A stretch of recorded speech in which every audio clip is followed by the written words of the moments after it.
Après avoir fait à peu près le tour de tous les thèmes autour de Détective Conan, comme les publicités, les jeux vidéo ou les films, et car je commençais à être à court d'idées de vidéos, j'ai décidé de m'attaquer aux relations entre les personnages du manga. Aujourd'hui, je commence par la relation entre Shinichi et Ran. Avant de débuter, je préfère prévenir que si tu es pas à jour dans Détective Conan, tu te feras spoiler, car je vais parler de moments importants du manga, donc je pars du principe que tu es à jour. Je risque également de passer quelques détails à certains moments pour éviter que la vidéo ne soit trop longue et ennuyeuse à regarder. Commençons par poser les bases et décrire les deux personnages.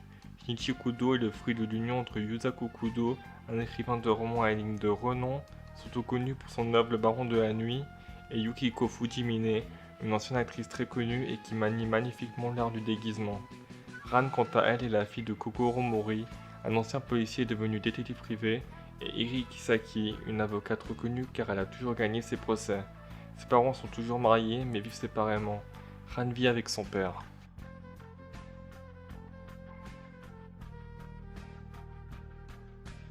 Ran et Shinichi se rencontrent à l'école Tontel lors de la rentrée des classes. Tout commence chez Ran, qui cherche son badge à l'effigie de fleur de Sakura, mais celle-ci s'est fait piétiner par Kogoro. Du coup, sa mère lui refait le même badge en papier en attendant que l'école lui en donne un vrai. Une fois à l'école, Ran se fait prendre de force son badge en papier par des camarades. Elle finit par le récupérer avec son Oko, mais celui-ci est totalement foutu. Elle est triste, mais elle pense se souvenir comment en refaire un. De l'autre côté, c'est la même situation pour Shinichi. Son badge a été pris par son père, par mégarde, et celui-ci est parti en dédicace de son nouveau livre. Pendant l'heure de sommeil, Ran tente de refaire un badge en papier, elle peine à y arriver, et au même moment Shinichi la rejoint. Il tente de l'impressionner par ses déductions, mais Ran est énervé contre lui car il l'a appelée pleurnicheuse. Puis arrive Yukiko, qui sermonne Shinichi pour s'être enfui et car il a oublié son badge. Yukiko reconnaît également Ran comme étant la fille de Eri. Après cela, Ran demande à Shinichi de lui dire son prénom pour l'écrire sur le badge et en échange celui-ci doit jurer que Ran n'est pas une pleurnicheuse et plus jamais l'appeler ainsi. Les jours suivants, Shinichi commence à soupçonner le professeur de vouloir faire du mal à Ran. Il l'explique à ses parents. Yukiko croit juste que Shinichi est jaloux de son professeur car il est amoureux de Ran. Yusaku aussi au début, mais après elle commence à croire Shinichi et les jours suivants, avec l'aide de Megure et Kogoro, il découvre qu'en effet le professeur voulait enlever Ran car il voulait la ramener à sa femme hospitalisée et mourante vu que celle-ci voulait avoir une fille. Et durant ces jours, se passe un moment important entre Shinichi et Ran. Lors d'une sortie de classe, le camarade qui avait bousillé le badge en papier de Ran a récidivé, et cette fois il se moquait d'elle car elle avait un faux badge. Shinichi a alors défendu Ran en montrant qu'il avait lui aussi le même badge qu'elle, que c'était très joli, et pour finir Shinichi a mis un coup de tête au camarade. Vas-y, ouvre ta gueule, vas-y, vas-y. Ran était très flatté ce jour-là. Pour faire un vite retour, je trouve que cette partie est la plus importante de leur relation. Au début on remarque direct que Shinichi est amoureux de Ran, il s'y prend mal mais il réussit à se rattraper. Finalement Ran tombe amoureuse de lui également, et c'est ici que débute l'amitié / amour entre les deux. Ensuite, le moment qui a vraiment fait comprendre à Ran qu'elle était amoureuse de Shinichi, c'est juste après qu'il ait disparu lors de la fête foraine, car il est parti suivre les hommes en noir qui lui semblaient louches. D'ailleurs, à ce moment, Ran avait l'impression que Shinichi n'allait plus revenir, et c'est ce qu'il s'est passé pendant un moment. Une fois qu'il redevient enfant et prend l'identité de Konan, et qu'il s'installe chez Ran, il ne peut pas lui révéler que Konan égale Shinichi car cela serait dangereux pour elle. Du coup, on aura un enchaînement de cas où Ran sera surprise par l'intelligence de Konan et croira qu'il est Shinichi. Mais celui-ci réussira toujours à trouver une excuse, ce qui donnera naissance à de la souffrance entre les deux. D'un côté Konan qui ne veut pas lui révéler qu'il est Shinichi, et de l'autre côté Ran qui pleurera plus d'une fois car Shinichi lui manque beaucoup et a l'impression que celui-ci cherche à l'éviter. Et une affaire, les mémoires du premier amour où Ran a cru que Shinichi était amoureux d'une autre fille, mais c'était pas du tout le cas. Pour voir ces passages en question, je vous conseille de lire les chapitres 3, 10, 14 et 18. Suite à cela, l'affaire où la relation des deux a avancé se passe pendant le tome 34-35, l'affaire de New York. Pour faire rapide, Ran est malade et couchée sur son lit, et elle se souvient d'un voyage qu'elle avait fait avec Shinichi et sa mère. Tous se rendent à New York, plus précisément à la comédie musicale de la Pomme Dorée située à Broadway. Grâce à son passé d'actrice connue, Yukiko a des connaissances dans cet univers, et elle présente à Sharon Vignard qui, comme vous le savez, est Velmoto à Shinichi et Ran. Pour passer vite cette affaire, c'est un groupe d'acteurs qui effectue une pièce de théâtre, et à un moment où un des acteurs est suspendu en hauteur, il se fait tirer dessus.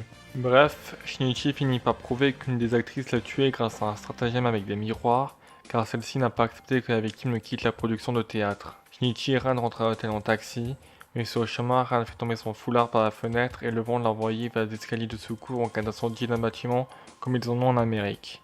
Shinichi décide d'aller le chercher et Ran rentre. Elle rencontre Shuichi Akai, le membre du FBI sur le chemin, qui lui ordonne de rentrer car il y a un serial killer ici. Ran, qui au même moment commençait à montrer les symptômes d'une fièvre, décide quand même de chercher Shinichi et tombe sur son meurtrier comme par hasard. Celui-ci courait depuis le haut du toit de ce bâtiment vers le bas en utilisant l'escalier de secours.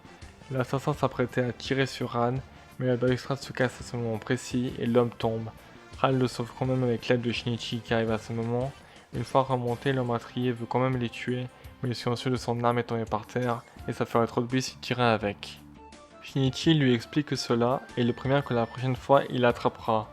Puis il rentra en portant Ran car celle-ci s'est évanouie. J'ai parlé de ce moment car déjà c'est un moment important de l'œuvre et aussi car Shinichi a sauvé Ran et ça a amplifié son amour pour lui, même si cela était dans le passé. On peut noter rapidement que Shinichi donnera son numéro au tome 47 pour lui montrer qu'elle compte pour lui. C'est qu'un détail mais j'ai trouvé important de le noter.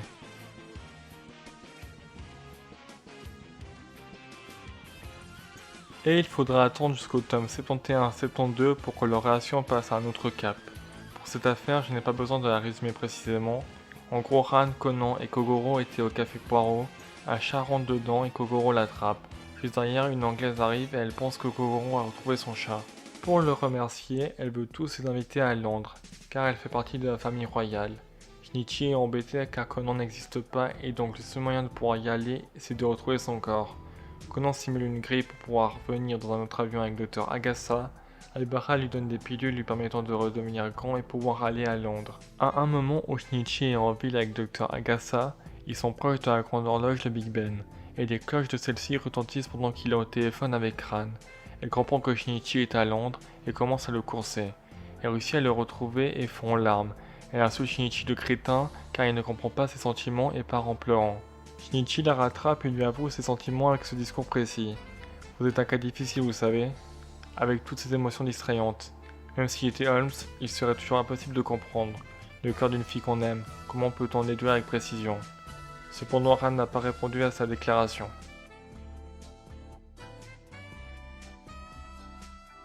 Du moins jusqu'à cette affaire. Allant au tome 94, plus précisément pendant le voyage scolaire de la classe de Ran à Kyoto, Shinichi réussit à avoir des pilules pour retrouver son corps et y va également. Une affaire de meurtre concernant un groupe d'acteurs débute. Bref, après avoir résolu cette affaire, Shinichi décide de mettre les choses au clair avec Ran. Il est jaloux car il avait une photo de Okita et Ran ensemble, les deux rugissaient. Pendant que Shinichi s'expliquait, Ran l'attrape par la cravate et l'embrasse sur la joue en disant que c'était sa réponse. Ce n'est pas assez pour Shinichi, il allait l'embrasser, le moment tant attendu depuis 25 ans allait arriver, et bah non. T'es sûr en fait? C'était sûr! En fait, vu que comme par hasard la pilule arrête de faire effet à ce moment, Shinichi doit fuir pour éviter de se retransformer en Conan devant elle. Mais par la suite, ils se mettront officiellement en couple par message. Pour faire une conclusion générale sur cette relation, on voit que Gosho Aoyama a construit une relation amitié/amour sans que cela soit trop stéréotypé et classique, tout en liant des affaires et l'avancement de leur relation en même temps et par coïncidence. Le seul problème étant qu'il a fait durer ça sur 25 ans, mais ça en valait la peine. On arrive à la fin de la vidéo. Si elle t'a plu, n'oublie pas de mettre un like et à t'abonner à ma chaîne. Si ce concept vous a plu, je ferai le même type de vidéo pour d'autres personnages comme Sato et Takagi ou Eiji et Kazuha. Et sur ce, moi je vous dis à la prochaine!